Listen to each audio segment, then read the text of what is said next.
Hello, everyone, and welcome to the Green Pill Secret. This week I'm on my own again, but I have to talk about a serious topic: romance scams. I'll start by saying that a week ago or two, I was going on a date with someone I met through Facebook dating. Interesting thing that some of the tactics that scammer used are indeed in our episode on some cost fallacy, which for some reason is considered too political for something like Nextdoor. I don't know why. But for any case, that doesn't matter. The point that I want to bring out is that many of the romance scams that exist that we know about are long conversations about someone not available, eventually needing money. You got to be very, very mindful of those things. And I am going to go into that for a moment. But I wanted to bring up a different scam that is a scam that actually goes back a little farther, that is predating the common romance scam. And that is the more traditional romance scam that I suffered, which is the idea that you make the schedule, you schedule the date, you meet the woman. She's there, she's flesh and blood. Romance scammers are never there flesh and blood. They're always going to be someone that is at best on the phone with a really good accent.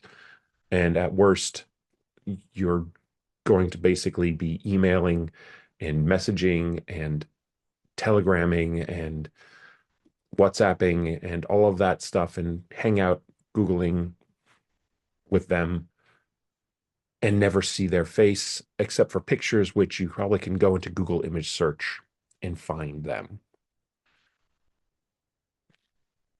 Anyway, so this person agreed to meet me over in Springfield Mall. Now, Springfield Mall takes me about 40 minutes to get there, but I mean, okay, fine, I will do this.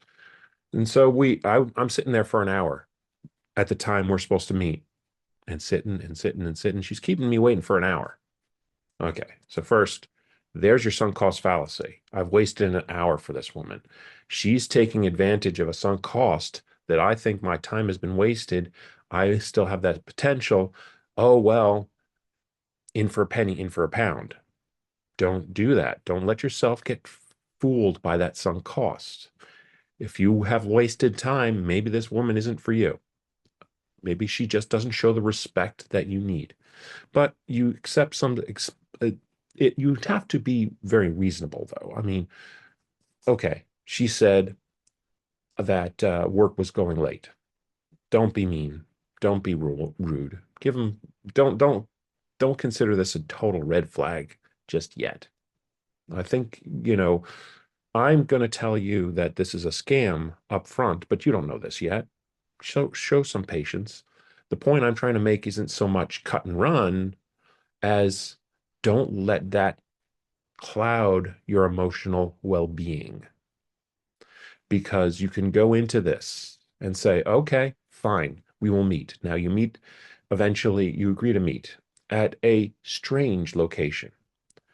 And it seems to be a residential area. And you're wondering why you're meeting at a residential area, but you go with the flow and you accept that. All of this is still questionable, but not necessarily as a no-go. So then the woman greets you and meets you, and you go for a walk and suggests you go to get some supper. Well, at this point, I had some other plans for supper. I just wanted to meet for coffee. Uh, I didn't really want to meet for a date that is a formal dinner date, but I did want to meet her and get to know her so that we could plan a second date. So we went for a walk and we talked a little bit and we found an apartment complex, and she got us buzzed into the apartment complex's common area on the ground floor. And I wonder if this was a colluded situation where She may have known this apartment complex. Maybe she lives there, or maybe she doesn't. But I will say that her clothing, wearing Crocs and having a bag like that, does not show Epicurean class. Now, again, everybody's different. I am not going to discriminate on a woman because she doesn't show Epicurean class. Yes, there are women that doll up to the nines for everything and look amazing, even if they're just at work. And there are others that are just like trying to get through the day and just throwing on whatever. I ain't gonna fault a woman for either of those things. However, in this case, she wanted to get some food, which I agreed to, but told her I wouldn't have much of it because I'd had the plans already made. And she showed me a screenshot on her phone of what she called a seafood feast. She wanted to have some seafood and she wanted to get this seafood feast. So I'm like, okay, fine, you can have most of it, but I am not interested in a lot, and I can't stay very long because you've already delayed me, and I'm going to be late for my appointment. So she goes and talks to the concierge, and while she's talking to the concierge to get the address, she spends a little bit of time for that and claims to have bought the food and then tells me how much it was. And as a date, I would have given her the money. And as such, that's the scam. I give her the money. I do it through Cash App. Cash App is one of those money, difficult to trace value transfer apps. There's also Venmo and various other ones. Cash App is one of them. PayPal, of course. That's the scam. The scam is to waste your time, convince you to buy food that you have no intention of eating. And here's how I know it's the scam. She claims that she had to meet someone beforehand. And then, as soon as she's confirmed the money is transferred, she leaves with her bag. And that I knew. And I texted her, I left and I texted her and I said, look, it's not working. She tries to reach out to me and schedule something else, but honestly, you're going to scam me out of a great big feast of a meal and the money that goes with that meal. No, no. I mean, look, I could scam you back, but that just is rude. No tit for tat for me. I'm a gentleman, and a gentleman does not seek revenge on something so trivial. I accept the loss as the cost of doing business in a dating world. That said, I did want to do this episode on romance scams because the traditional romance scam is a little bit different and a lot more insidious and a lot more common. Because what I just described is a grift as old as time itself. But what you will find today is folks in Ghana or Nigeria or India who are able to get fake accounts created. And for the men, choosing stock photos of young women.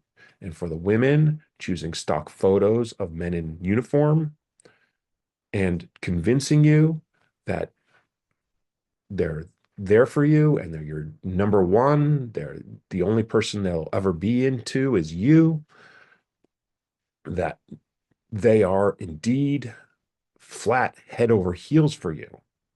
And they will build up, but they're trying to do this fast and they're going to build it up and build it up and build it up. And then they're going to go into something that goes maybe like this.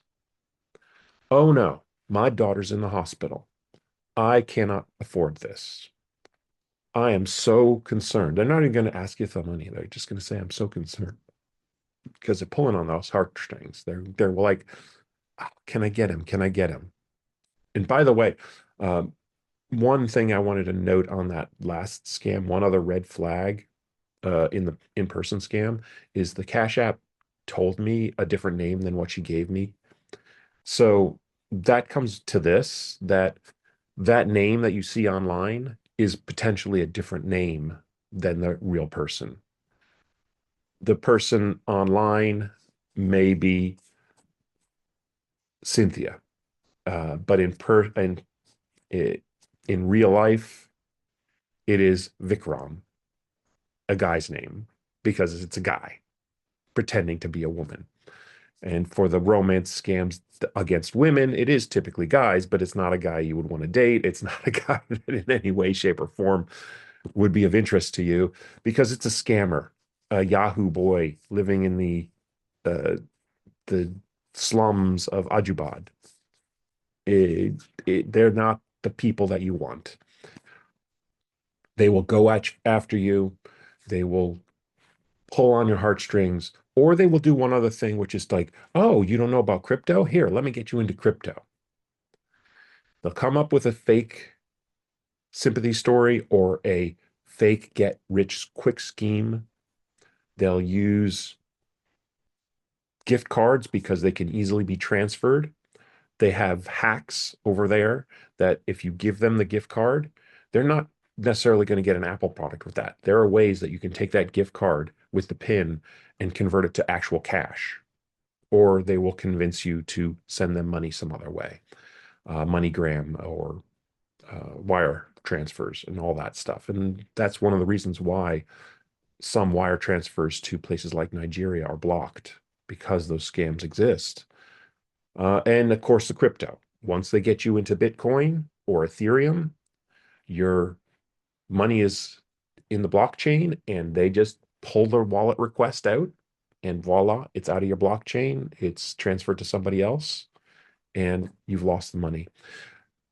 Those are the type of scams you need to watch out for. And the advice I will give you, especially because some of them are extortion scams, like, oh, I will show this on social networks that you had this liking for me, especially if you're gay. I mean, think about a young gay man and he doesn't want that, get that out. And that romance scammer is trying to leverage and extort. Oh God. And then give me the Bitcoin. Otherwise, that type of extortion, it exists and it is terrible.